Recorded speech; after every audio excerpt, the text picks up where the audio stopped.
దేవుడు లేడంటే లేడు అంటారు. దేవుడు లేకపోతే మనం కూడా లేము. ఎందుకో తెలుసా? అందరం కూడా ఆయన నుంచే వచ్చాము.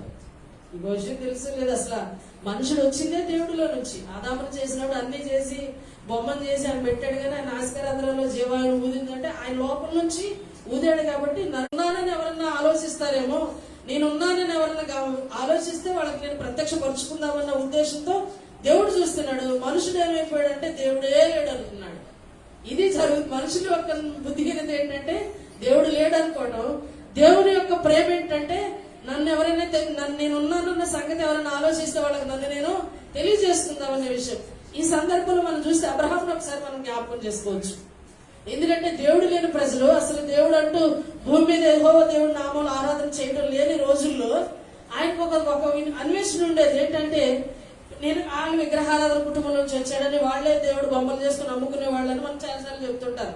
ఆ పనులు చేస్తూ ఆ వృత్తిలో ఉంటూ కూడా ఆయనకు ఒక ఆలోచన వచ్చేది. ఇది వివేకంతో ఎదగటం అంటే నేను మాట్లాడుతున్నాను కదా, మరి దేవుడు మాట్లాడాలి కదా. నేను నడుస్తున్నాను కదా, దేవుడు నడవాలి కదా. నేను ఆలోచించగలుగుతున్నాను కదా, దేవుడు ఆలోచించాలి కదా. కాబట్టి ఇవి మాట్లాడట్లేదు, తర్వాత నడవట్లేదు, ఆలోచించట్లేదు, ఏదన్నా అడిగితే సమాధానం చెప్పట్లేదు. కాబట్టి ఇది దేవుడు కాదు. ఆ వివేకం ఎప్పుడైతే మైండ్ లోకి వచ్చిందో, మనసులోకి వచ్చిందో, దేవుడు అక్కడ నుంచి చూశాడు, తను ప్రత్యక్షపరుచుకున్నాడు. అబ్రహాముకి తెలిసినంత దేవుడు అంతకు ముందు కానీ ఆ తర్వాత భక్తులకు కానీ నాకు తెలిసినంత నేను అనుకుంటాను, అబ్రహాంకి దేవుడు అన్ని కోణాల్లో తను ప్రత్యక్షపరుచుకున్నాడు. మనకు ఆ విషయాలన్నీ రాయలేదు, ఎందుకంటే ఆయన కోసం బైబిల్ సరిపోద్ది. ఒకరు రాశారనుకోండి అబ్రహాము దేవుడుకున్న సంబంధానికి బైబిల్ అయిపోద్ది, మరి అదంతా తెచ్చుకుని మనం అక్కడ నడవగలం. కాబట్టి దేవుడు ఎంతవరకు మనకు అవసరమో అంతవరకే రాయించాడు.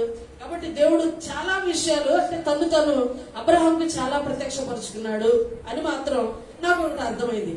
ప్రభునందు ప్రియులారా, ఈ సందర్భంలో మనం తెలుసుకోవాల్సిన విషయం, వివేకము కలిగి దేవుణ్ణి వెదికేవాడు ఎవరైనా ఉన్నారా అనే దాన్ని మనం ఒకసారి ప్రశ్నించుకుందాం. ఈ రోజు దేవుడి సన్నిధికి వస్తున్నాం, యేసు ప్రభు దేవుడు అని ఒప్పుకుంటున్నాం, నమ్ముతున్నాం. ఈ వివేకం మనకుందా? ఏంటి ఆ వివేకం అంటే, నేను దేవుడిని సన్నిధికి వస్తున్నాను, ఆయన వెతకాలి. వెతికిన ప్రతి ఒక్కరికి ఆయన ఏమంటున్నాడు? వెతికిన వాడికి నేను దొరుకుతాను అంటున్నాడు. నన్ను జాగ్రత్తగా ఎత్తిన వాడు నన్ను కనుగొంటాడు అంటున్నాడు. ఇది మనకుందా? వివేకంతో ఎతకటం ఉందా? ఆయన కనుగొని అంత అనుభవానికి అంత అంటే దగ్గరికి వెళ్ళిపోయి మనం ఆయన తెలుసుకోవాలనేటువంటి అనుభవంలోకి మనం నడిపింపబడుతున్నామా? ఈ వివేకం మనల్ని రకరకాలుగా మనం జనరల్ గా ఈ మాటలు చెప్పుకోవాలంటే, ఇటీవల కాలంలో మన జరిగిన ఒకసారి మన మధ్యకాలంలో బైబిల్ క్లాస్ లో అటెండ్ అవుతున్నప్పుడు దేవుడు ఒక మర్మాన్ని నాకు చాలా మర్మం అది నాకు తెలియదు, సేవకులకు తెలుసు, సిస్టర్ గారికి తెలిసి ఉండొచ్చు. దేవుడు 3 రకాలుగా మనిషికి ప్రత్యక్షపరుచుకున్నాడు. తల్లిని తాను 3 రకాలుగా ప్రత్యక్షపరుచుకున్నాడు ఒక మనిషికి. భూమి మీద ఉన్న ప్రతి నరుడికి వాళ్ళు గ్రహించగలిగితే ఆ వివేకము నరుడికి లేక ఈ రోజున దేవుడు లేడు అంటున్నారు. ఒక ప్రత్యక్షత ఏంటో తెలుసండి, సృష్టించబడిన వాటిని చూస్తే దేవుడు ఉన్నాడు అనేటువంటిది మనకు అర్థమవుతుంది అంటాడు. రోమాపత్రికలో మనం చూస్తే సృష్టించబడినవి చూస్తే దేవుడు ఉన్నాడు, దీనికి ఒక సృష్టికర్త ఉన్నాడు అనే విషయం బయలుపరచాడు. దేవుడు సృష్టి ద్వారా దేవుడు మనుషులకి తను ఉన్నాను అనే విషయం తెలుసుకోవడానికి ప్రత్యక్షపరుచుకున్నాడు. తర్వాత ఆయన భూమి మీదకి వచ్చి మనుషు రూపంగా వచ్చి మానవుడు ముందు భూమిని ఆకాశానికి మధ్యన వేలాడి ప్రాణం పెట్టి చనిపోయాడు అనే విషయం ద్వారా తను ప్రత్యక్షపరుచుకున్నాడు. దీనికంటే ముందు మనిషి యొక్క హృదయంలో ఈ మనస్సాక్షి అనేటువంటి ఈ ఒకటి ఉంది చూసారు మనకి. దీని ద్వారా తన నీతిని, తన న్యాయాన్ని, తన ధర్మశాస్త్రాన్ని, అసలు ధర్మశాస్త్రమే రానప్పుడు, ధర్మశాస్త్రమే భూమికి లేనప్పుడే అబ్రహాం ఎలాగే వివేకంతో ఎదగలిగాడు? తన లోపల దేవుడు తాలూకు ఉంది కాబట్టి, ఆ వివేకం ఉంది కాబట్టి, దేవుడు ఇలా ఉండకూడదే, నేను మాట్లాడుతున్నా, నన్ను సృష్టించిన దేవుడు, నేను మాట్లాడుతున్నా, నన్ను సృష్టించినవాడు మాట్లాడాలి కదా. ఇప్పుడు ఒకటి చూడండి, ఏదైనా ఇప్పుడు ఒక మనిషి కంప్యూటర్ కనుగొంటున్నాడు అంటే మనిషి జ్ఞానంలో నుంచి, మనిషి యొక్క మైండ్ లో నుంచి వచ్చింది కాబట్టి వీడికి మొత్తం తెలుసు దాని విషయం. మరి దేవుళ్ళలో నుంచి మనం వచ్చాం, మరి మనమే ఇంత పని చేస్తూ ఇంత మనం జ్ఞానం కలిగి ఉంటుంటే మనల్ని సృష్టించడం ఎంత జ్ఞానం కలిగి ఉండాలి అనే విషయం మనిషి యొక్క మనస్సాక్షిని పెట్టాడు. అది చచ్చిపోయింది, దాన్ని ఎవరు ఉపయోగించుకోవట్లేదు. ఎవరో అడుగుతున్నారు ప్రశ్న ఏంటంటే, మరి యేసుప్రభు నమ్మకం ముందు చనిపోయిన పరిస్థితి ఏంటంటే వాళ్ళు అందరికి పోతారా అని, వాళ్ళకి ఎలా తీర్పు తీర్చబడుతుంది అని. మనస్సాక్షి బట్టి తీర్పు తీర్చబడుతుంది. తర్వాత సృష్టిని చూసిన తర్వాత దేవుడు లేడు అనుకున్నాడు బుద్ధిహీనుడు. అప్పుడు కూడా దేవుడు ఉన్నాడని గ్రహించకపోతే అదొక రకమైన ప్రత్యక్షత తను ప్రత్యక్షపరుచుకున్నాడట. లాస్ట్ లో 3వ విధంగా ఏంటంటే, తనే భూమి మీదకి వచ్చి శరీరాకారంలో మనుషుల మధ్యలో ప్రాణం పెట్టి చనిపోయి 3వ దినం తిరిగి లేచి నేనే దేవుడిని, నా ద్వారా తప్ప తండ్రి దగ్గరికి ఎవరు రారని చెప్పి 3 రకాలుగా దేవుడు భూమికి అంటే సృష్టికి తను మానవ సృష్టి సృష్టి కంటే ఏదో చెట్టుకి చేమలే కాదండి, మనిషికి దేవుడు 3 రకాలుగా ప్రత్యక్షపరుచుకున్నాడు. మనస్సాక్షి ద్వారా, రెండోది సృష్టించబడిన వస్తువుల ద్వారా, మూడవది అంటే తన తనే స్వరంగా స్వతహాగా వచ్చింది కదా. ఈ 3 అంగీకరించకపోతే ఎవడో నరకం నుంచి తప్పించలేడు. దేవుడు ఎంత అవకాశం ఇస్తున్నాడు మనుషులకి. అందుకే నేను చాలా అంటే దేవుడు దీర్ఘశాంతాన్ని కనుక మనం ఆలోచించినట్లేదు, ఆయన ఎంత దీర్ఘశాంతం కలిగిన వాడంటే ఎవరు నశించిపోవడం ఇచ్చయింపక అందరూ అంతటా మారు మనసు పొందాలని దీర్ఘశాంతం వహిస్తూ తాను ఏ కోణంలో ప్రత్యక్షపరుచుకుంటే మానవుడు తెలుసుకుంటాడో ఆది నుంచి దేవుని యొక్క తపన ఇదే. నన్ను తెలుసుకోవాలి మనుషుడు, తెలుసుకోవడం చచ్చిపోయాడంటే నరకలోకి పోతాడు. ఆయన బాధ తపనంతా ఏంటంటే నన్ను గినక వాడు ఎరగనన్నాడా, వాడు చేసిన తప్పును బట్టి పాపాన్ని బట్టి నరకంలో వాడు నన్ను ఎరగనన్నందుకు నరకానికి పోతాడే, అది నా బాధ అని దేవుడు ఏంటంటే అది అనాది కాలం నుంచి కూడా మనుషులకు మనస్సాక్షి పెట్టాడు, సృష్టించబడిన విధానాలను చూపించాడు, తను తానే శరీరధారిగా భూమి మీదకి వచ్చాడు. ఎంతకంటే ఇంతకు మించి దేవుడు చేయగలిగింది మరొకటి చేసేది కూడా ఏమీ లేదు. ఆయన 3 రకాలకి ఇంత మానవాళ్ళని ఎంత ప్రేమిస్తున్నాడా అట్లా గ్రహించలేదు, ఇంకొక రకంగా గ్రహించలేదు. ఇట్లా కూడా ఇప్పుడు ఇంకా విపరీతమైన బుద్ధులు వచ్చి అసలు యేసు ప్రభు దేవుడే కాడు, ఆయనకి రకరకాల రంగులు పూస్తూ రకరకాలుగా చేస్తున్నారు. కానీ ఒక రోజు వస్తుందండి, దేవుడు అంటాడు కదా, యెహోవా దినం ఒకటి ఉంది, ప్రతి దాన్ని తీసుకొచ్చి ఎలుగులో పెడతాడు, మనుషుల్ని ముందుకు వచ్చేపెడతాడు. ఎవరి దగ్గర సమాధానం ఎలా వస్తుంది అనేది దేవుడు తెలుసు. కాబట్టి ప్రభునందు ప్రియమైన మనం దేవుడు నమ్ముకుని ఆయన సన్నిధిలో కొనసాగుతున్నాం, వివేకంతో దేవుడి సన్నిధిలో కొనసాగుదాం అని కనుగొందాం. దేవుడి మాటలు దీవించిన కాక బైబిల్ కింద పెట్టినట్లయితే తెలుసుకుందాం. దేవుని యొక్క పరిశుద్ధ గ్రంథము అపోస్తలుల కార్యముల గ్రంథం, అపోస్తలుల కార్యముల గ్రంథము 12వ అధ్యాయము 5 నుంచి 8 వచనాలు చదువుకుందాం.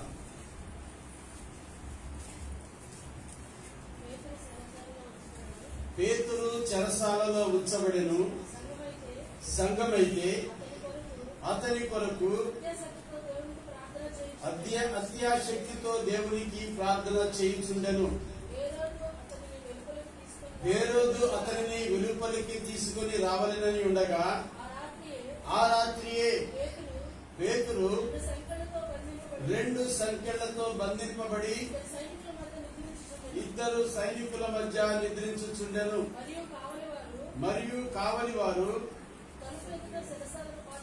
తలుపు ఎదుట చెరసాలను కాచుకొనుచుండిరి. ఇదిగో ప్రభు దూత అతని దగ్గర నిలిచెను, అతడు ఉండిన గదిలో వెలుగు ప్రకాశించెను. దూత పేతురు ప్రక్కను తట్టి త్వరగా లెమ్మని చెప్పి అతని లేపగా సంకెళ్ళు అతని చేతుల నుండి ఊడిపడెను. అప్పుడు దూత అతనితో, నీవు నడుము కట్టుకొని చెప్పులు తొడుగుకొనుమనెను. అతడు అలాగు చేసిన తరువాత దూత నీ వస్త్రము పైన వేసుకొని నా వెంబడి రమ్మని అతనితో చెప్పెను. చాలండి, చాలు. చిన్న ప్రార్థన చేసుకుందాం. మహాపరిశుద్ధుడైన దేవ, అత్యంత కృపా కనికరములు గల మా యేసయ్య, మీకు వందనాలు, స్తుతులు, స్తోత్రాలు. చదువుకున్న ఈ లేఖన భాగంలో నుండి మాతో మాట్లాడిన ప్రభా, మాట్లాడటకు నిలబడిన నేను బలహీనమైన విసురు చాటును నన్ను మరుగుపరచండి. ఆత్మదేవ, మీ ఆత్మశక్తిని మీరు అనుగ్రహించి మీ నోటికి బోరగా చేసుకుని మీరు మాట్లాడమని మహిమ పొందమని కూర్చున్న మాలో ప్రతి ఒక్కరికి ఈ వాక్య ఆశీర్వాదములు, సన్నిధి ఆశీర్వాదములు మెండుగా అనుగ్రహించండి.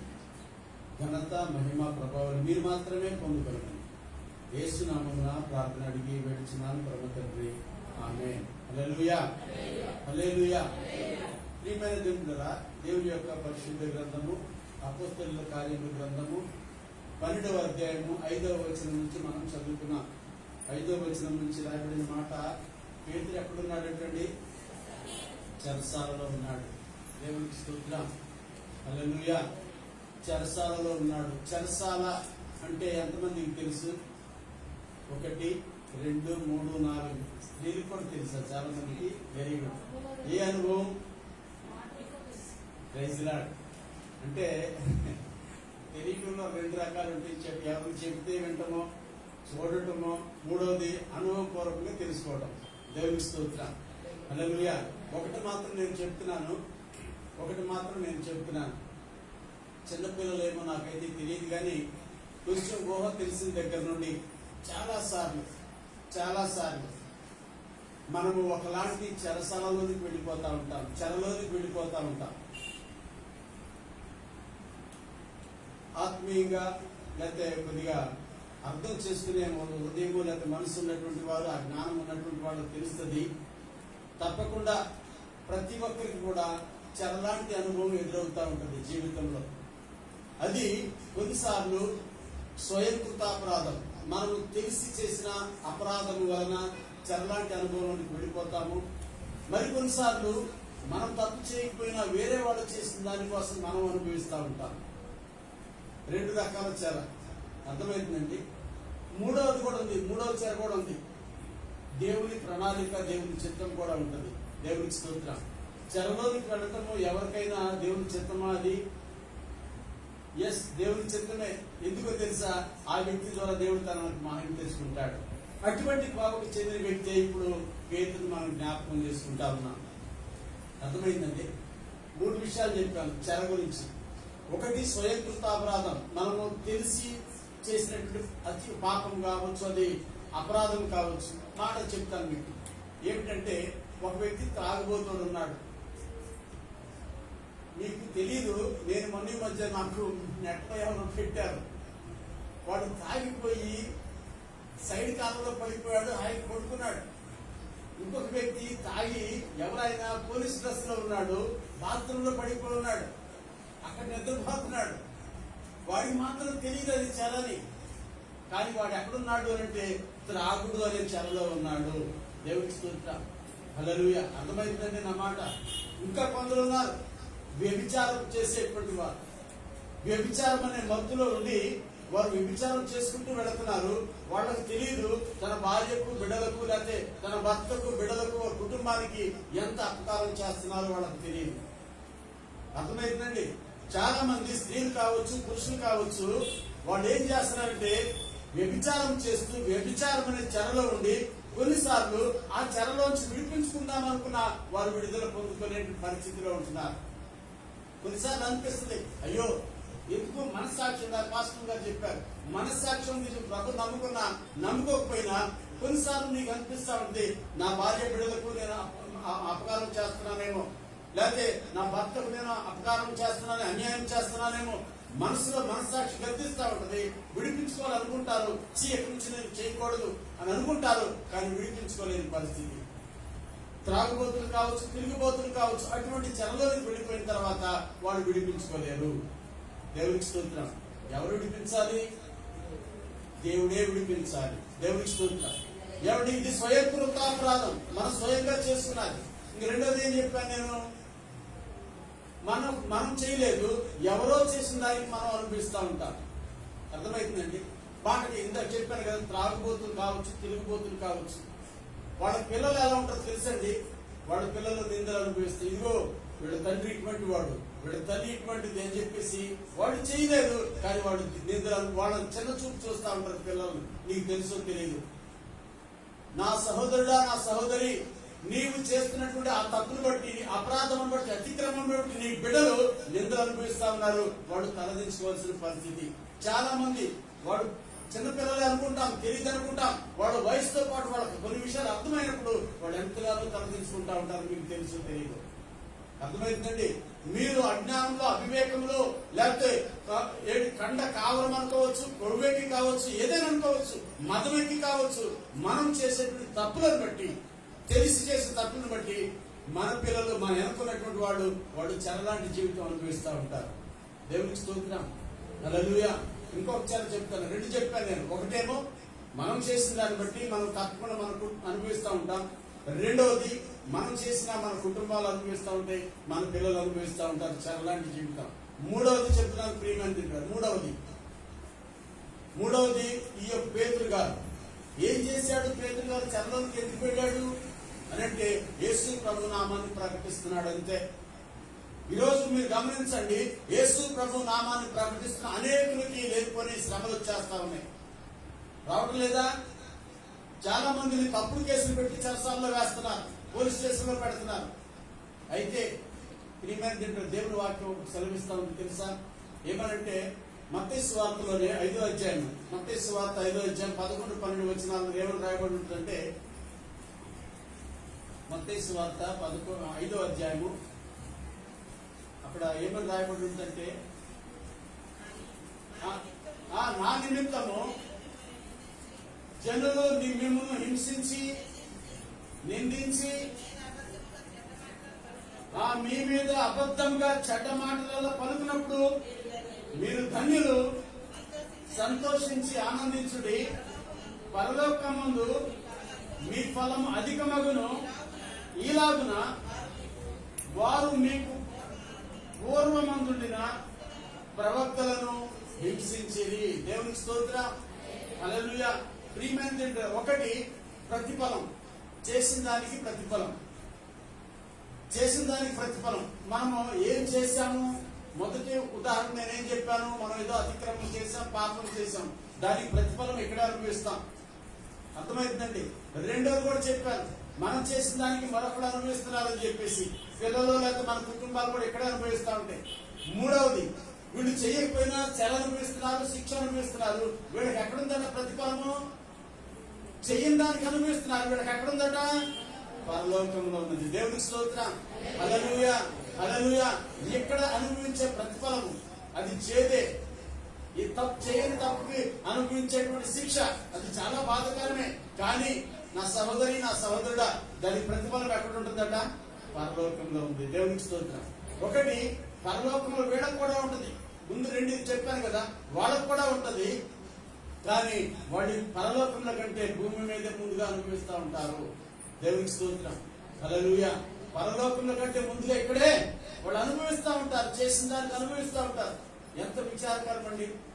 ఒక పోలీస్ కానిస్టేబుల్ యూనిఫామ్ లో ఉండి తాకేసి బాత్రూమ్ లో పడిపోయాడు, వాడు వీడియో తీసి వాళ్ళు నెట్ లో పెట్టారు అంటే ఎంత సిగ్గుగానే ఉంటుంది కుటుంబ సభ్యులకు తెలిస్తే. ఏమంటే మీరు మొన్న మధ్య నేను ఇదే పోలీస్ డిపార్ట్మెంట్ కి సంబంధించినటువంటి ఒక మంచి క్యాడర్ లో ఉన్నటువంటి వారు, సిఐ అటువంటి క్యాడర్ లో ఉన్నటువంటి వారు కూడా అక్రమ సంబంధం పెట్టుకొని మీడియాకి తెలిసిపోయి అందరూ రెడ్ హ్యాండెడ్ గా పట్టుకొని మీడియాకి తెలిసిపోయి అదే మీడియాలోకి వచ్చిందండి. అంత సిగ్గు చేయకండి, అంత అవమానకరం కదా.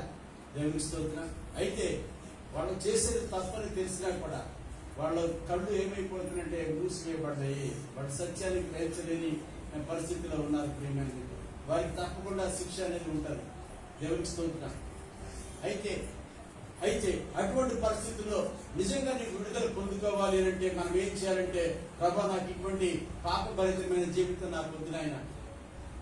కొందరైతే తెలియగానే వాడు చెరలోనికి వెళ్ళిపోతున్నారు. నేను తెలిసి చెరలోనికి పోతున్నాను ప్రభా, అయ్యి ఈ చెర నుంచి నన్ను విడిపించు ప్రభా అని మనం దేవుని బిడ్డలుగా మనకు అవగాహన ఉంది, మనకి బోధించబడతా ఉంది. మనం దేవుని సన్నిధిలో కొనసాగుతున్నాము కనుక మనం దేవుని అడగవలసిన వారమై ఉన్నాము. దేవునికి స్తోత్రం. అర్థమైందండి నా మాట. మనం దేవుని అడిగితే దేవుడు అంటున్నాడు కదా, దేవుడు ఏం చేస్తాడట, మనకు రక్షణ లేని వారికి రక్షణ గురించి చెరల నుంచి విడిపిస్తాడట. ఇందా చదువుకున్న 53వ కీర్తన 6వ వచనం చదవండి. 53వ కీర్తన 6వ వచనం, ఆఖరి వచనం.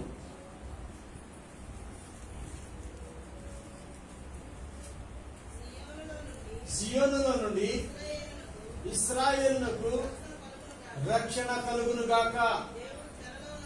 దేవుడు చెరలోనున్న ఆయన ప్రజలను, తన ప్రజలను ఎక్కడి నుంచి అమ్మా రప్పించినప్పుడు యాకోబు హర్షించును, ఇశ్రాయేలు సంతోషించును. దేవుని స్తోత్రం. దేవుడు ఏం చేస్తాడట, దేవుని సన్నిధిలో మనం ప్రార్థన చేసుకున్నప్పుడు రక్షింపబడిన మనకు ఆయన ఏం చేస్తాడు అంటే ఆ చెర నుంచి విడిపిస్తాడటండి. 6వ వచనంలో రాయబడిన మాట అదే కదమ్మా. సియోనులో నుండి ఇశ్రాయేలులకు రక్షణ కలుగును గాక. దేవుడు చెరలో ఉన్న తన ప్రజలను రప్పించినప్పుడు ఎక్కడి నుంచి రప్పిస్తాడు? చెర నుంచి రప్పిస్తాడు, విడిపిస్తాడు. ఆ బానిస బ్రతుకు నుంచి, లేకపోతే ఆ దరిద్రపు పరిస్థితి నుంచి దేవుడు ఏం చేస్తాడట? రప్పిస్తాడు, విడిపిస్తాడు, ఆయన సన్నిధిలో సమకూర్చుకుంటాడు. అప్పుడేం జరుగుతుందో తెలుసండి, యాకోబు హర్షిస్తాడు. దేవునికి స్తోత్రం. ఒకనొకప్పుడు గుడ్డిగా చేసిందని బహాటంగా ఒప్పుకొని విడిచిపెట్టగలుగుతాడు ఆ వ్యక్తి. దేవుడు నేను ఒకనొకప్పుడు నేను ఇటువంటి స్థితిలో ఉంటే, ఇటువంటి చెరలో ఉంటే, ఇటువంటి బంధకాలలో ఉంటే, ఇటువంటి బానిసత్వంలో నేనుంటే దేవుడు నన్ను ఏం చేశాడు అంటే నన్ను విడిపించాడు. దేవునికి స్తోత్రం. హల్లెలూయా. yes ప్రియమైనదిరా, ఆ విధంగా మనం ఒప్పుకొని విడిచిపెట్టడం ద్వారా మనకు విడుదల కలుగుతుంది, దేవునికి మహిమ కలుగుతుంది. దేవునికి స్తోత్రం. యాకోబు ఏం చేస్తాడట? హర్షిస్తాడు, సంతోషిస్తాడు. విడిపించబడినందుకు, విడుదల పొందుకున్నందుకు ఆ వ్యక్తి సంతోషిస్తాడు. దేవునికి స్తోత్రం. హల్లెలూయా. ఇశ్రాయేలు ఏం చేస్తాడట? సంతోషిస్తాడు, యాకోబు హర్షిస్తా ఉంటాడు. దేవునికి ఎవరు యాకోబు, ఎవరు ఇశ్రాయేలు అంటే యాకోబే ఇశ్రాయేలు. దేవునికి స్తోత్రం. ఒకనొకప్పుడు నేను పాపిని, కానీ ఇప్పుడు నేను ఆశీర్వదించబడిన వ్యక్తిని, రక్షింపబడిన వ్యక్తిని.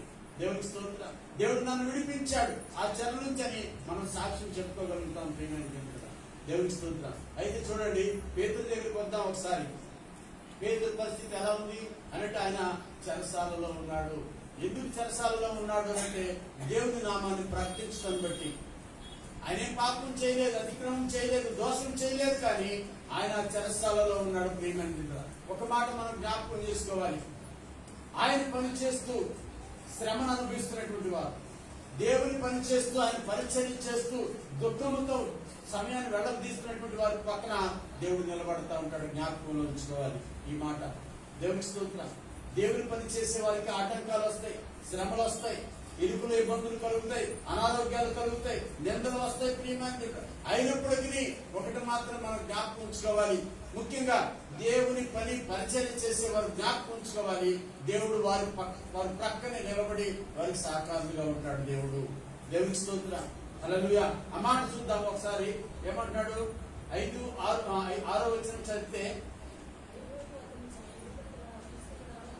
హేరోదు అతనిని వెలుపలికి తీసుకొని రావాలని ఉండగా. దేవునికి స్తోత్రం.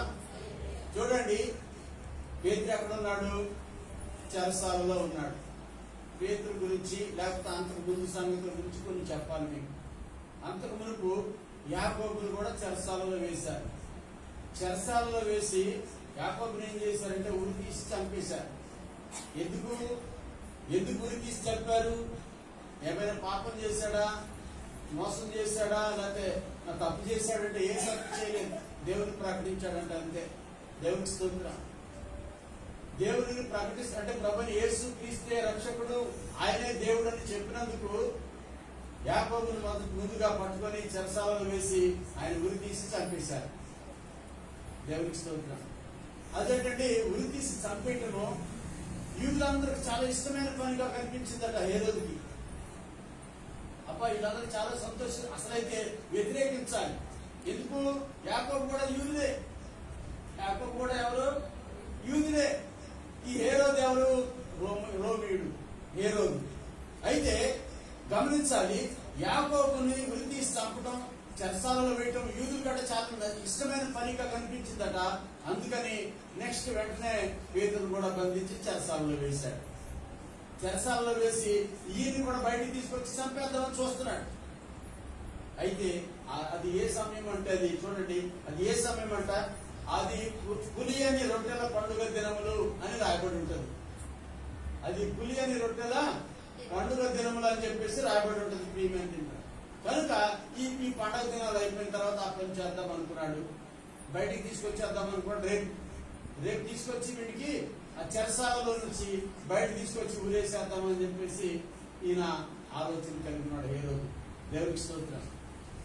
హల్లెలూయా. అయితే దేవుడు ఆ రాత్రి ఆయన్ని దర్శించాడు. ఆయన దగ్గరికి వెళ్ళిపోయాడు, పేతురు దగ్గర. ఒకటి ప్రియమైన దగ్గర పేతురు ఎలా ఉన్నాడు చూడండి ఒకసారి. 6వ వచనం చదివితే, హేరోదు అతనిని వెలుపలికి తీసుకొని రావాలని ఉండగా ఆ రాత్రియే పేతురు 2 సంఖ్యలతో బంధింపబడి 2 సైనికుల మధ్య నిద్రించుచుండెను. మరియు కావలి వారు తలుపు ఎదుట చెరసాల కాచుకొని చుండిరి. దేవునికి స్తోత్రం. హల్లెలూయా. రేపు ఉరికేస్తారు బయటికి తీసుకొచ్చి. కానీ పేతురు గారు ఎలా ఉన్నాడు? చేతులకి సంఖ్యలు ఉన్నాయి. తర్వాత నిద్రపోతున్నాడు అని చెప్పేసి రాయబడింది కదండి. రేపు ఉరితీస్తారా నీకు అని చెప్పి అక్కడ నిద్ర పెట్టిందా? ఏమండి, కొంతమందికి రేపు పరీక్ష అంటే ఈరోజు నిద్ర పట్టదు. దేవునికి స్తోత్రం. హల్లెలూయా. పరీక్షలు రాసేవాళ్ళకి తెలుసు బాబు, నిద్ర పట్టదు, ఆకలేదు, ఒకటే టెన్షన్, ఏమవుతుందో. కొంతమందికి పరీక్షలు లేకపోయినా నిద్ర పట్టట్లేదు ఈ మధ్య కదండి. ఎందుకు నిద్ర పట్టట్లేదు? ఏ గుర్తొచ్చే విషయాలు నిద్ర పట్టట్లేదు. నేను కూడా ఒకప్పుడు చాలా కొట్టులాడేవాడిని నిద్ర పట్టాలి నిజం చెప్తున్నాను. కానీ దేవుని మహాకృపను బట్టి కొడుకుంటే నిద్ర పట్టారు. అలా కొడుకుంటే చాలా నిద్ర వచ్చారు. కారణం ఏంటి? ఒక కారణం కూడా ఉందండి. ఒకటేమో డ్యూటీలు చేసినప్పుడు, నైట్ డ్యూటీలు చేసినప్పుడు, ఇంతకుముందు నైట్ డ్యూటీ ఇంతకుముందు చేసేవాడిని, అయినా పగలు కూడా నిద్ర పట్టేది కాదు, చాలా బలహీనం అనిపించేది. కానీ దేవుడి దేవాలయం ఎప్పుడు నిద్ర పడుతుంది. దేవుని స్తోత్రం. హల్లెలూయా. అయితే ప్రియమైన నిద్ర ఈయన్ని జ్ఞాపకం చేసుకుంటే పేదలట రేపు గుర్తిస్తారు నీకు అంటే ఈయన మా ప్రశాంతంగా నిద్రపోతున్నాడు. ఏంటి అంత ప్రశాంతత ఎలా ఆయనకు దొరికింది? ఒకసారి గమనించండి. చాలా మందికి అనారోగ్యం బాగుండదు, ఇంట్లో వాళ్ళకు బాగుండదు. ఒక తల్లిగా పిల్లలకు బాగోకపోతే నిద్ర పట్టిద్దా? ఒక తల్లిగా ఏమండి, తండ్రిగా నిద్ర పట్టిద్దా? పిల్లలకు బాగోలేదనుకోండి నిద్ర పట్టిద్దా? నిద్ర పట్టదు. వాళ్ళకి బాగోకపోతేనే మనకు నిద్ర పట్టదు. అటువంటిది రేపు నీకు ఉరేస్తారా బాబు అని చెప్తే ఆయన ఎలా చక్కగా నిద్రపోతున్నాడు. ఆ నిద్రపోవడానికి కారణం ఏమనుకోవచ్చు మనం మామూలుగా? ఈరోజు చాలా మందికి నిద్ర పట్టని పరిస్థితులు కుటుంబ పరిస్థితులు జ్ఞాపకం చేసుకుంటే నిద్ర పట్టదు. కానీ దేవుడి వాక్యం ఏం సెలవిస్తుందో తెలుసండి? నీ పనుల భారము యెహోవా మీద ఉంచు, ఆయన ఏం చేస్తాడట? నీ ఉద్దేశాలను సఫలపరిచేస్తాడు. దేవుని స్తోత్రం. ఎందుకు మనం నిద్ర పట్టట్లేదంటే మన భారం ఆయన మీద మనం వేయట్లా, మనమే మోసుకుంటున్నాం. అర్థమవుతుందండి? ఈరోజు చాలా మంది ఉద్యోగాలు లేకపోతే చేతి పనులు చేసుకుంటూ సంపాదిస్తూ కూడా సమృద్ధి లేకపోతే అవసరాలు తీరక, ఏమండి అక్కర్లు తీరక ఇంకా లోటులోనే కొనసాగుతూ సరైన నిద్ర లేనటువంటి పరిస్థితులు, లేకపోతే ఆ కుటుంబంలో నెమ్మది లేనటువంటి పరిస్థితులు. కారణం ఏంటో తెలుసండి? దేవుని నమ్మకం కూడా మనం ఏం చేస్తున్నాము అంటే మన భారం మనమే మోస్తున్నాం. ప్రభు అంటాడు, ప్రయాసపడి భారం మోస్తున్నా నా ఎద్దుకు రండి, నేను మీకు విశ్రాంతి ఇస్తాను అని అంటున్నాడు. మనం వస్తున్నాం కానీ మన భారం మనమే మోసుకుంటున్నాం. దేవునికి స్తోత్రం. అర్థమవుతుందన్నమాట. మనం ప్రభు సన్నిధిలో ప్రార్థించట్లేదు, ప్రభుకు చెప్పుకోవట్లేదు, చెప్పుకొని కూడా ఆయన వినలేదు అన్నట్టుగా మనమే మోసుకుంటున్నాము, మన మీదే పెట్టుకుంటున్నాం. కనుకనే మన భారము తేలిక కావట్లేదు. దేవుని స్తోత్రం. ప్రభు అంటాడు, మీకు విశ్రాంతి కలగాలి అంటే ఇంకొక మాట అంటాడు, నా కాడి మీ మీద తెచ్చుకొని, అక్కడ ఏమంటాడు చూడండి, మత్తయి సువార్త 11వ అధ్యాయం 28-29 వచనాలు చూడండి ఒకసారి.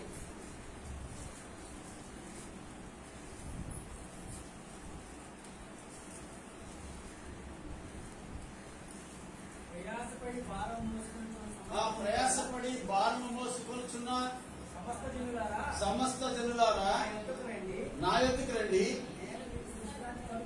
నేను మీకు విశ్రాంతి కలుగు చేతును. నేను సాత్వికుడను, దీన మనసు కలవాడను,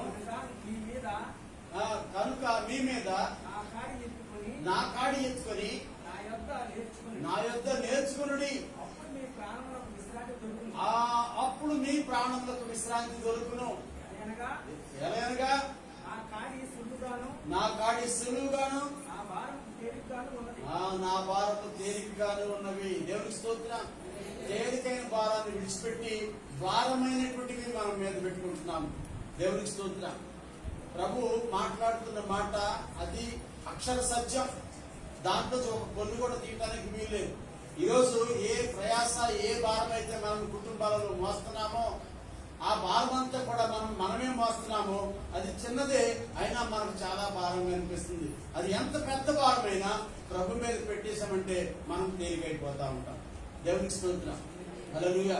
కనుకనే మనకి ఈ భారం మన మీద ఉండటం వల్ల మనకు విశ్రాంతి ఉండట్లేదు, మనకి నిద్ర ఉండట్లేదు, మనకి నెమ్మది ఉండట్లేదు. అయితే ఈ యొక్క పేతురు గురించి మనం జ్ఞాపకం చేసుకుంటే ఆయన ఏ భారం తన మీద పెట్టుకో దేవునికి అప్పగించేసుకున్నాడు. తన బ్రతుకు గురించే భారం దేవుడికి అప్పగించేసుకున్నాడు. ఎలాగ అప్పగించేసుకున్నాడు? దేవుడు ఆయన ప్రభువు యేసుక్రీస్తు వారు ఆయనను పిలిచినప్పుడు ఏం చేశాడంటే ఆయన వలను విడిచిపెట్టాడు, కుటుంబాన్ని విడిచిపెట్టాడు, ప్రభుని వెంబడించడం మొదలు పెట్టాడు. దేవునికి స్తోత్రం. నా బ్రతుకంటూ ఉంటే అది నీకోసమే ప్రభు అని దేవునికి అప్పగించేసుకున్నాడు. ప్రియమైన ఆ సిలువను ఎత్తుకొని ప్రభుని వెంబడించడం మొదలు పెట్టాడు. దేవునికి స్తోత్రం. హల్లెలూయా. ఎందుకు అనంటే ఆయనకు ఒకటి తెలుసు, ఈయన దేవుడు, ఈయన రక్షకుడు అని చెప్పేసి. యేసు ప్రభు మామూలు వ్యక్తి కాదు, మామూలు మనుషుడు కాదు, ఈయన దైవ కుమారుడు, ఈయన దేవుడే అని చెప్పేసి ఆయన నమ్మాడు కనుక ఏం చేశాడు? ఆయన భారమంతా కూడా యేసు ప్రభు మీద పెట్టాడు. దేవునికి స్తోత్రం. హల్లెలూయా. యేసు ప్రభు మీద పెట్టడం వల్ల ఆయనకి ఏం కలిగిందంటే గొప్ప నెమ్మది కలిగింది, విశ్రాంతి కలిగింది. ప్రియమైన రేపు ప్రాణం పోతే పోయింది, ఒకసారి పోతుంది మనిషికి ప్రాణం, రోజు పోదు కదా, ఒకసారి పోతుంది. ఇక్కడ ప్రాణం పోతే నేను ప్రభు దగ్గర ఉంటానని ఆయనకు ఒక నిరీక్షణ ఉంది. ప్రియమైన దేవునికి స్తోత్రం. కనుక ఆయన ఏ మాత్రం కూడా భయపడకుండా, కలవరపడకుండా ప్రశాంతంగా నిద్రపోతా ఉన్నాడు. దేవునికి స్తోత్రం. ఇప్పుడైతే మనము ప్రతి భారం, మనం కలవర పెడుతున్న ప్రతి భారం, అది పాప భారం కావచ్చు, లేకపోతే అనారోగ్య భారం కావచ్చు, అప్పుల భారం కావచ్చు, కుటుంబ భారం కావచ్చు, అది ఏ భారమైనా సరే మనం దేవుని మీద పెట్టామంటే దేవుడు ఏం చేస్తాడంటే మనకి విశ్రాంతిని ఇస్తాడు. దేవునికి స్తోత్రం. ఎందుకంటే మనం ఆయన నమ్ముతున్నాం కనుక, ఆయనను నమ్ముతున్నాం కనుక, ఆయన విశ్వాసం ఉంచుతున్నాం కనుక ఆయన ఏం చేస్తాడంటే మనకు విశ్రాంతిని ఇస్తాడు. దేవునికి స్తోత్రం. విశ్రాంతిని ఇవ్వడమే కాదు, ఒక సమయం వస్తుంది ఆ ప్రతి భారం నుంచి విడుదలిస్తాడు దేవుడు. దేవునికి స్తోత్రం. హల్లెలూయా. ఎందుకు ఈ మాట ఎలా చెప్పగలుగుతున్నామంటే ప్రభువు యేసు నందు భారం ఉంచినటువంటి ఆ పేతురును విడిపించిన దేవుడు. దేవునికి స్తోత్రం. ఆ చెరసాల నుంచి పేతురును విడిపించిన దేవుడు నిన్ను, నన్ను, మనల్ని కూడా విడిపించడానికి శక్తి కలిగిన దేవుడు. ఎలా విడిపించాడు చూద్దాం. ఎలా విడిపించాడంటే పేతురు చెరసాలలో ఉంచబడెను. అమ్మా జాగ్రత్త చూడండి. 5వ వచనం. పేతురు చెరసాలలో ఉంచబడెను, సంఘమైతే అతని కొరకు అత్యాశతో దేవుని కొరకు ప్రార్థన చేయించుండెను. దేవునికి స్తోత్రం. హల్లెలూయా. ఒకసారి 2 చేతులు ఎత్తి హల్లెలూయా చెప్దాం. ఒక మాట జ్ఞాపకం చేసుకోవాలి. పేతురు ఎక్కడ ఉన్నాడండి? చెరసాలలో ఉన్నాడు. సంఘం ఏం చేస్తా ఉంది? అత్యాశక్తితో ప్రార్థన చేస్తా ఉంది. గమనించండి, చాలా సార్లు మేము చెప్తా ఉంటాం, మనందరికి తెలుసు, మనలో ఉన్న వారందరికీ మీ ప్రార్థన అవసరతలు ఏదైనా ఉంటే చెప్పండి, సంఘంలో ప్రకటిస్తాము, ఆ విషయాన్ని బట్టి ప్రార్థన చేస్తాం. అర్థమైందండి మీకు? అయితే ఈరోజు చాలా మంది అన్ని ప్రార్థనలు రాలేకపోతున్నారు. కొంతమంది పనులు చేసుకునే వారు ఉంటున్నారు, ఆదివారాలు మాత్రమే వస్తున్నారు. అయితే ఒక మాట మీరు జ్ఞాపకం ఉంచుకోనండి, మీరు చెప్పిన అంశాన్ని బట్టి మీ కొరకు సంఘము అత్యాశక్తితో ప్రార్థన చేస్తా ఉన్నది అని మీ అందరికీ నేను ప్రకటిస్తున్నాను. అర్థమైందండి? మీరు నమ్మండి ఈ మాట. మీరు ఎటువంటి పరిస్థితిలో ఉంటున్నారో ఆ పరిస్థితిని బట్టి సంఘము మీ కొరకు ప్రార్థన చేస్తా ఉంది. అయితే ఒకటి, ఈ విషయంలో, ఈ క్రమంలో కొందరు విడుదల పొందుకుంటున్నారు త్వరగా, కొందరికి విడుదల కలగట్లేదు. అర్థమైందండి? సంఘం అయితే ప్రార్థిస్తా ఉంది, కానీ కొందరికి విడుదల కలుగుతా ఉంది, కొందరికి త్వరగా విడుదల కలగట్లేదు.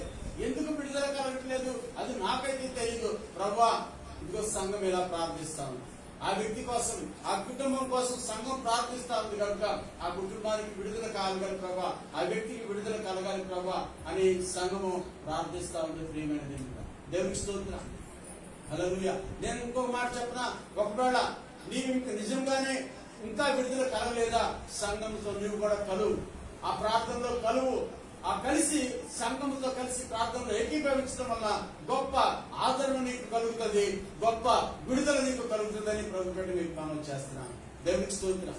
హల్లెలూయా. అయితే గమనించండి ప్రియమైన, ఇక్కడ అంటున్నాడు కదా, సంఘం అయితే అతని కొరకు అత్యాశక్తితో దేవునికి ప్రార్థన చేయించుండెను. తర్వాత మాట చదువుదాం.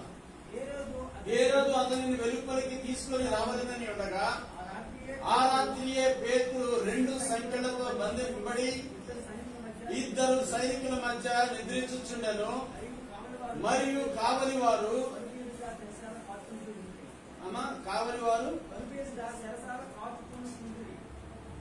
తలుపు ఎదుట చెరసాల కాచుకొని చుండిరి. దేవునికి స్తోత్రం. ఒకటేమో సంఖ్యలు ఉన్నాయి, ఇటుపక్క ఒకడు ఇటుపక్క ఒకడు ఎవరున్నారట?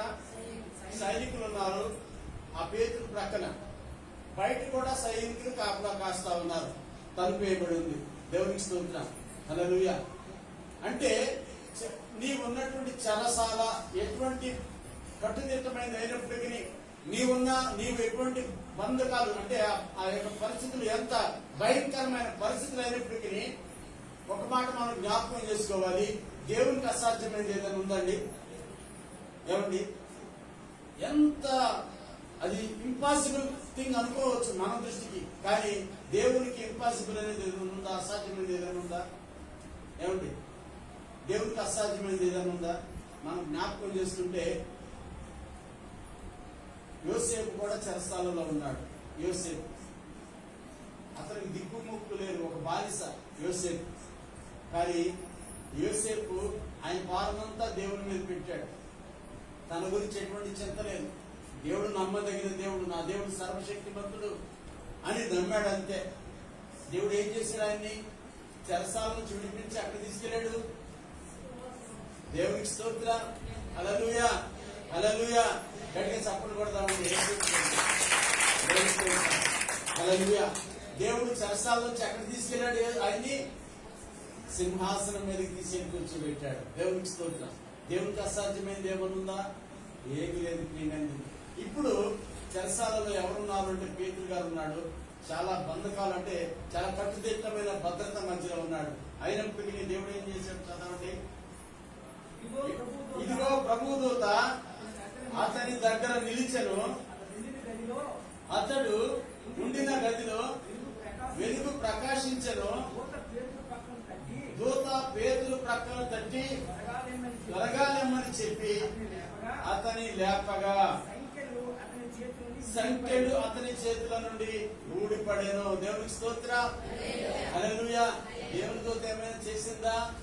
ఏం చేయలా, లే అందట అంతే. ఇలా తట్టి పేతురు లే అందట. ఎప్పుడైతే దేవుని దూత తట్టిందో, లే అని చెప్పిందో, ఆటోమేటిక్ ఏం జరిగాయి అక్కడ? దేవునికి స్తోత్రం. దేవుడు ఎప్పుడు మనల్ని తడతాడో, ఎప్పుడు తాకుతాడో మనకు తెలియదు. అందుకని నేను చెప్తున్నాను, పిల్లలు పెద్దలు అందరికీ చెప్తున్నాను, ఆరాధించుకునేటప్పుడు, ప్రభుని ఆరాధించేటప్పుడు మనం ఒకరి వైపు ఒకరిని చూడకుండా మనం ఆత్మతో సత్యంతో ఆరాధించాలి దేవుని అని ఒక వాక్యం ఉంది. అర్థమైందండి? యోహాను సువార్త 24వ అధ్యాయం 4:24 ఉంటుంది ఆ మాట.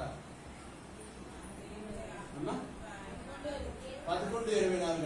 దేవుని అయితే అక్కడ రాయబడిన మాట, ఎందరూ దేవుని ఆత్మతో ఆ సత్యముతో ఆరాధించవలెను. దేవుడు ఆత్మ కనుక ఆయనను ఆరాధించేవారు ఆత్మతో సత్యంతో ఆరాధించాలి. ఈ ఆరాధన సమయంలో మనం ఎలా ఉండాలి అంటే, కొంతమంది అంటే మీరు నన్ను తిట్టుకోవద్దు, అది నిజమో కాదు నాకు తెలియదు, కానీ కొన్నిసార్లు విన్నాను కాబట్టి ఆ మాట చెప్తున్నాను. అందరు కళ్ళు మూసుకుంటే కొంతమంది కళ్ళు తెరిసేటప్పుడు చెప్తా ఉంటారు. అది ఎంతవరకు నిజమో నేనైతే ఇక్కడ చూడను, కొంతమంది నాకు చెప్తా ఉన్నారు కాబట్టి నేను చెప్తున్నాను. అందరు కళ్ళు మూసుకొని ఆరాధన చేస్తూ ఉంటే కొందరు ఏం చేస్తారట, కళ్ళు తెరిచి వచ్చిన వాళ్ళని చూస్తూ ఉంటారు. ఎటువంటి చీర కట్టుకు వచ్చిందో, ఆమె ఎలా ఆరాధిస్తుందో, ఏమన్నా నగలు పెట్టుకొచ్చిందేమో. ఏమండి, అది ఆరాధించుకునే సమయం కదా. నువ్వు కళ్ళు తెరిచి అటు ఇటు చూస్తుంటే, ఆళ్ళను చూస్తూ ఉంటే దేవుని కృపను నువ్వు పోగొట్టుకుంటావు, ఆయన సన్నిధిని నువ్వు పోగొట్టుకుంటావు. ఆయన ఎప్పుడు నిన్ను తాకాలని ఆశపడుతున్నాడో నాకైతే తెలియదు, కానీ ఆ యొక్క స్పర్శను నువ్వు పోగొట్టుకుంటున్నావు. ఎందుకు తెలుసా? ఆయన ఒక్క స్పర్శ చాలు మన బంధకాలు విడిపోవడానికి. దేవుని స్తోత్రం. అర్థమైందంటే దేవుని ఒక్క స్పర్శ ఏం చేస్తుంది? మన బంధకాలన్నీ ఊడిపోయేలాగా చేస్తుంది. ప్రియమైనది దేవుని స్తోత్రం. అర్థమైందండి? ఒక్క స్పర్శే, ఏమి చేయక్కర్లేదు. దేవుని ఆత్మ నిన్ను తాకింది అంటే నీ బంధకాలన్నీ ఊడిపోతాయి. అది ఏ బంధకమైనా కావచ్చు. కనుక మీరు నా రిక్వెస్ట్ మీ అందరితో ఏంటంటే, దేవుణ్ణి ఆరాధించుకునే సమయంలో మాత్రము, ఆరాధించుకునే సమయంలో నీకు ప్రార్థన చేయడం రాకపోవచ్చు, ఏమండి నీకు వాక్యం చదవడం రాకపోవచ్చు, కానీ ఆరాధన మాత్రం చేసుకోవడం ప్రతి ఒక్కరికి చేత ఉంటుంది. అందరూ కలిసి ఎందుకు ప్రభుని జ్ఞాపకం చేసుకోవాలంటే కళ్ళు మూసుకొని ఎటు చూడకుండా ప్రభుని మనం ఆరాధించుకోవాలి. అటువంటి ఆరాధించుకునే సమయంలో దేవుడు ఏం చేస్తుంటే, ఎవరైతే ఆత్మతో సత్యంతో ఆరాధించుకుంటూ ఉంటారో వారి దగ్గరే ప్రక్కనే నిలబడి వారిని తాకుతూ ఉంటాడు ప్రభు.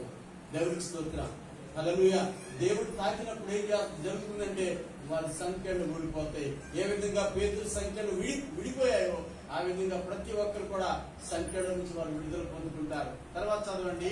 అప్పుడు దూత అతనితో నీవు నడుము కట్టుకొని చెప్పులు తొడుగుకొనమనెను. దేవుని స్తోత్రం. నడుము కట్టుకోవాలి. దేవుని దూత పేతురుతో చెప్తా ఉంది, నువ్వు నడుము కట్టుకో, నడుము కట్టుకో.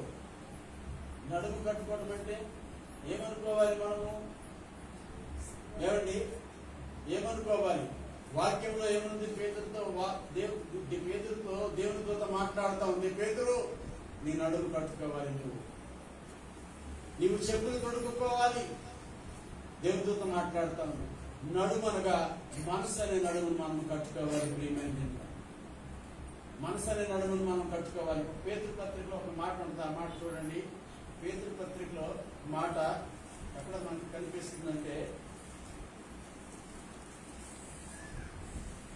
రెండవ పేతురు పత్రిక 1వ అధ్యాయము, క్షమించాలి 1 పేతురు పత్రిక పేజీ నంబరు 214 పేజీ నంబరు 1 పేతురు పత్రిక 1వ అధ్యాయము 13వ వచనం చదవండి. 13వ వచనం.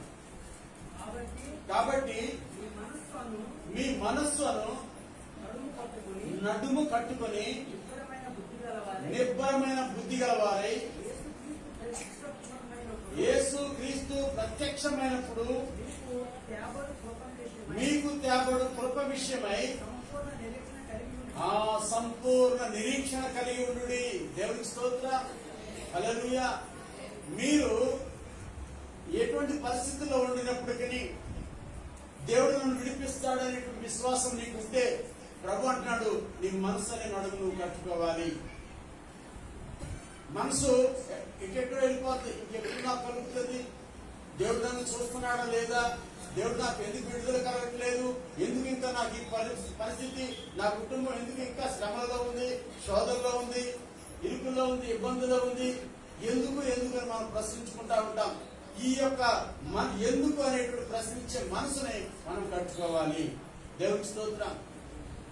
ఇది నా అజ్ఞానం వల్లనేమో, నా అతిక్రమం వల్లనేమో ప్రభువా నాకు ఇటువంటి పరిస్థితి కలిగింది, నా కుటుంబానికి ఇటువంటి పరిస్థితి కలిగింది, దయతో నన్ను క్షమించు ప్రభువా. అయ్యా నువ్వు నమ్మదగిన దేవుడవు, నువ్వు కృపగల దేవుడవు, నువ్వు నన్ను విడిపించగలిగిన దేవుడవు ప్రభని ఆయనలో మనం ఎలా ఉండాలట, మన మనసు ఇటువంటి పోకుండా కట్టుకోవాలటండి. మనసు ఏమనిపిస్తుంది? ఒకసారి ప్రార్థనకి వెళ్దాం అనిపిస్తుంది, ఎందుకులే ప్రార్థనకి వెళ్ళినా కూడా నా పరిస్థితులే మారట్లేదు అని అనిపిస్తా ఉంటుంది. దుష్టుడు మనం అలా బలహీనపరుస్తూ ఉంటాడు. అర్థమైందండి? దుష్టుడు ఏం చేస్తాడు, అపవాదిగాడు ఏం చేస్తాడు, నువ్వు రోజు వారం ఎంతో ప్రయాసంతో ప్రార్థనకి వెళ్తున్నావు, ఏం చేశాడు దేవుడు నీకు? ప్రార్థన మానే అని చెప్పేసి వాడు ఏం చేస్తాడంటే నిన్ను బలహీనపరుస్తూ ఉంటాడు. అందుకని ప్రభు అంటాడు, నీ మనస్సు అనే నడుమును నువ్వు కట్టుకో. నా సహోదరి, నా సహోదరుడా, ప్రతి ఒక్కరు కూడా మన మనసులను కట్టుకోవాలి. కట్టుకొని ఏం చేయాలంటండి? నిబ్బరమైన బుద్ధి కలిగి ఉండాలి. నిబ్బరమైన బుద్ధి. ఇందాక బుద్ధి విషయంలో కూడా ప్రభు మాట ఎవడంటాడంటే దేవుడు లేడని, ఆయన చూడట్లేదని, ఆయనని పట్టించుకోవట్లేదని ఎవరంటారు? బుద్ధిహీనులుగా మనం ఉండకూడదు. మనం ఎలా ఉండాలి? నిర్భరమైన బుద్ధి కలిగి ఉండాలి. ఏమని? నా దేవుడు సర్వశక్తిమంతుడు, ఆయన తప్పకుండా నన్ను విడిపిస్తాడు అని ఏమన్నాడంటే ఇక్కడ యేసు క్రీస్తు ప్రత్యక్షమైనప్పుడు మీకు తేబడు కృప విషయమై సంపూర్ణ నిరీక్షణ కలిగి ఉండండి అని ప్రభు పరిశుద్ధాత్మ దేవుడు ఇదే పేతురు గారి ద్వారా మనకి తెలియపరుస్తా ఉన్నాడు. పేతురు గారు చెరసాలలో ఉన్నాడు. పేతురు ఎందుకు ఈయన అనుభవపూర్వకంగా రాస్తున్నాడు? దేవుని దూత చెప్పింది నన్ను నడుము కట్టుకోమని చెప్పింది. నేను ఆల్రెడీ నడుము కట్టుకున్నా.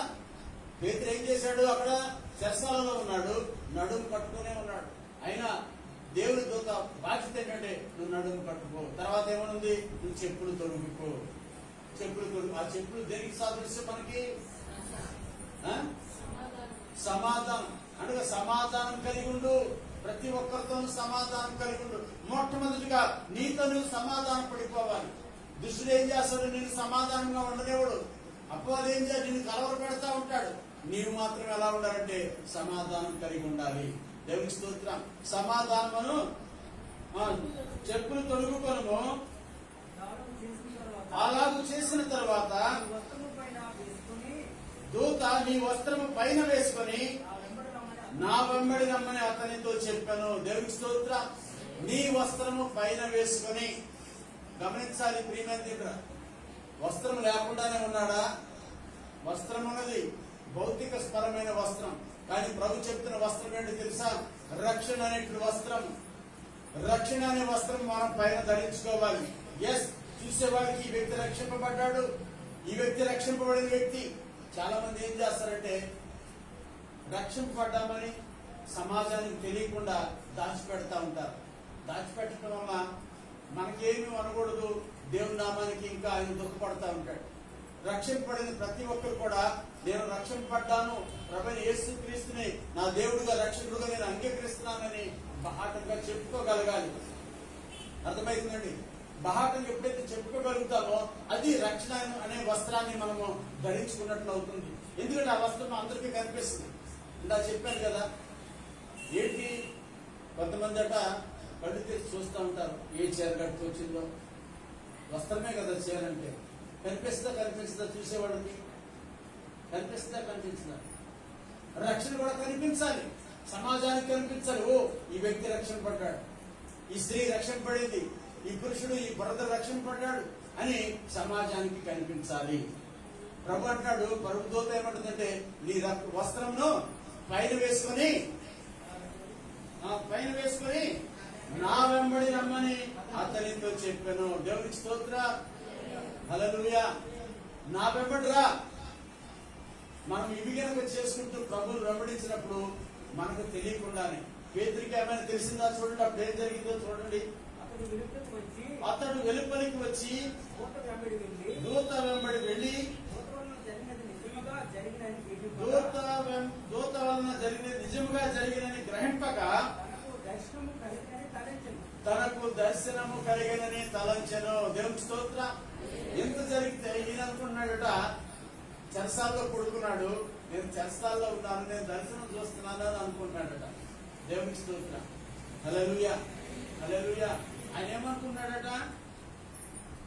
నేను ఇది దర్శనం చూస్తున్నాను, ఇది కళలో జరుగుతుంది అనుకుంటాను అనుకున్నాడు. కానీ ఆయన ఆ యొక్క ప్రభావం, దూత యొక్క ప్రభావం పోయిన తర్వాత చూడండి, దర్శనం కలిగిన తలంచెను మొదటి కావిలిని రెండవ కావిలిని దాటి పట్టణంలోకి పోవు ఇరుక గవిని వద్దకు వచ్చినప్పుడు తానంతట అదే వారికి తెలుసుకొనెను.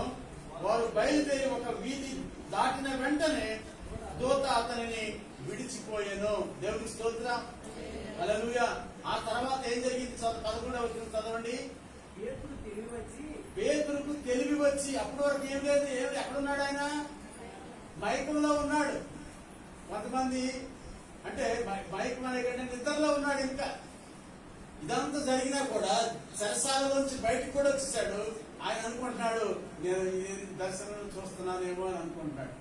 కొంతమంది కళలో నడుచుకుంటా వెళ్తారట, కొంతమంది మాట్లాడుతూ ఉంటారంట. కూడా మాటలు విన్నారా ఎప్పుడన్నా మీరు? కొడుకొని కూడా మాట్లాడుతూ ఉంటారు, మనుషులు చూసి మనుషులతో మాట్లాడుతూ ఉంటారు. దేవునికి స్తోత్రం. దేవుడు గిఫ్ట్, అది ప్రత్యేకమైన గిఫ్ట్ ఆడికి దేవుడు ఇచ్చాడు. అవునా కాదా? కొంతమంది పడుకొని మంచం మీద పడుకొని కింద పడిపోతారు, అయినా కూడా పడుకొని ఉంటారు చక్కగా. దేవుడు గిఫ్ట్, వాళ్ళకి ఇచ్చిన గిఫ్ట్.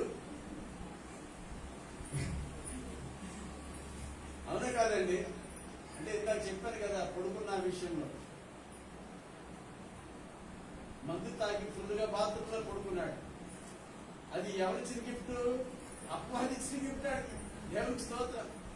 దేవుడిచ్చిన గిఫ్ట్ ఎలా ఉంటది? దేవుడికి భయంకరంగా ఉంటది, మనకు ఆశీర్వాదకరంగా ఉంటది.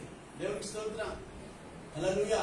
పేదరికి తెలివి వచ్చిందంట. తెలివి వచ్చిందంటే ఆ యొక్క ఆ నిద్ర మొత్తం విడిపోయి ఏమంటున్నాడు ఆయన?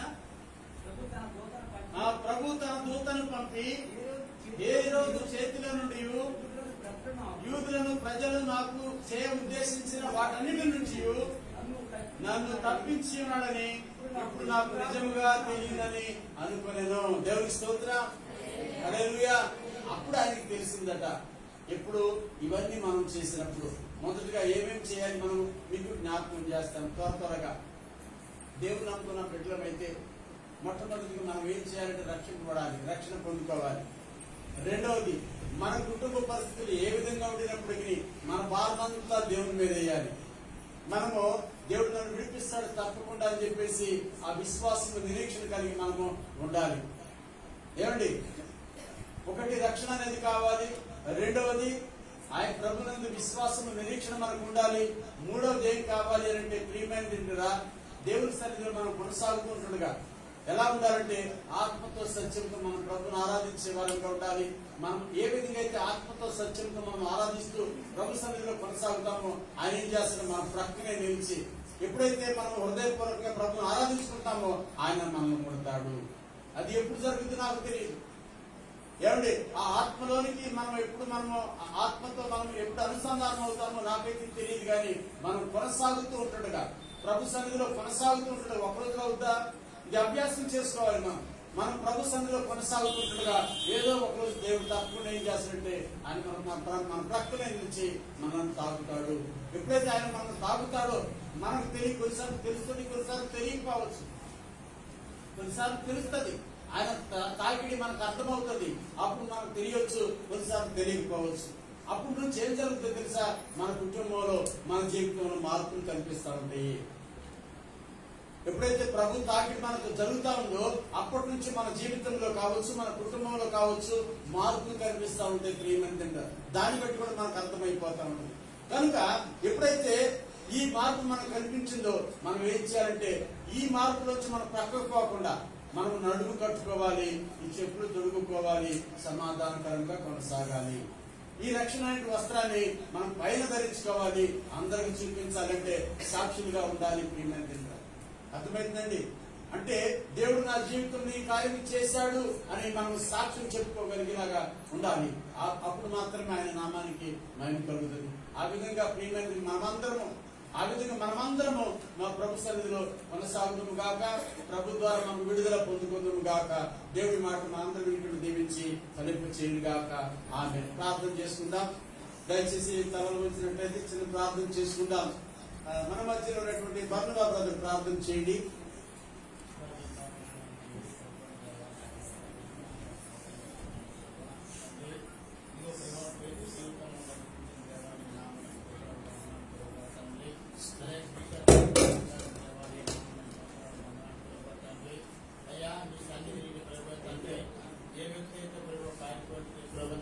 ఆ వ్యక్తిని నిలబెట్టుకుని అనేక మాటలు మాతో మాట్లాడిన ప్రభా నీ నామను స్తోత్రాలు ప్రభా తండ్రి. బలహీనమైన వాడిని బలపరిచే దేవుడు ప్రభు స్తోత్రాలు దేవా తండ్రి. అయ్యా నీ శిలువకు అప్పగించేటప్పుడు బలహీనమైన పేతుడిని ప్రభా అయ్యా ఇదిగో ప్రభా శిలువ లేచిన తర్వాత ప్రభా ఆ వ్యక్తిని బలపరిచి ప్రభా స్థిరపరిచే ప్రభా తండ్రి. నీ సన్నిధిలో ప్రభు వాడుతున్నట్టుకు అనేక మంది నడిపించిన కృప చూపించారు దేవాలయ స్తోత్రాలు ప్రభా తండ్రి. అయ్యా బంధకాల్లో ఉన్న వారిని విడిపించిన దేవుడు ప్రభా తండ్రి. నాయన నేటి దినాల్లో కూడా అనేక మంది బంధకాల్లో పడి ఉన్న ప్రభా తండ్రి. మమ్మల్ని బలపరచండి ప్రభా తండ్రి. బంధకాల నుండి విడిపించండి దేవాని స్తోత్రాలు ప్రభా తండ్రి. నాయన ఆత్మతో శక్తితో మమ్మల్ని నింపండి దేవాని స్తోత్రాలు ప్రభా తండ్రి. నాయన ఇదిగో ప్రభు నిన్న వాక్యం ప్రభా ప్రతి ఒక్కరి పట్ల ప్రభా అయ్యా గ్రహించే హృదయం దయచేయండి దేవా తండ్రి. నాయన వాక్యం విని మట్టుగా కాక గ్రహించకపోతే అపవాది ఎత్తుకుని పోవాలని అయ్యా నీ వాక్యం చదివిస్తుంది. అవును ప్రభా తండ్రి, గ్రహించే శక్తి మాకు దయచేయండి దేవాన్ని స్తోత్రాలు ప్రభా. మంచి నాన్న పడే విత్తనం వల్ల సహాయం చేయండి దేవాన్ని స్తోత్రాలు ప్రభా తండ్రి. ప్రతి ఒక్కరి చరణం పండగలు విడిపించండి దేవాన్ని స్తోత్రాలు ప్రభా తండ్రి. అయ్యా వచ్చి ప్రతి పెట్టని జ్ఞాపకం చేసుకుని ప్రభా చేయ ప్రార్థన విని అంగీకరించి ప్రతిఫలం దయచేయమని చేసినామని అడిగి వేడుకుంటాం పరం తండ్రి. ఆమేన్. అందరం లేచి నిల్చొని పాట పాడుకుంటూ దానికి చెల్లించుకుందాం.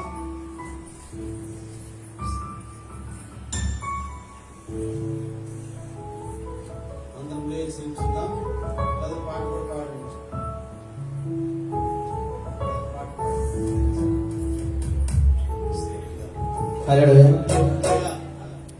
ఏది నీకు అవసరమో తాను ఎరిగి ఉండెను, మేలు కలుగు చేయుటకు నీ ప్రక్కన ఉండెను.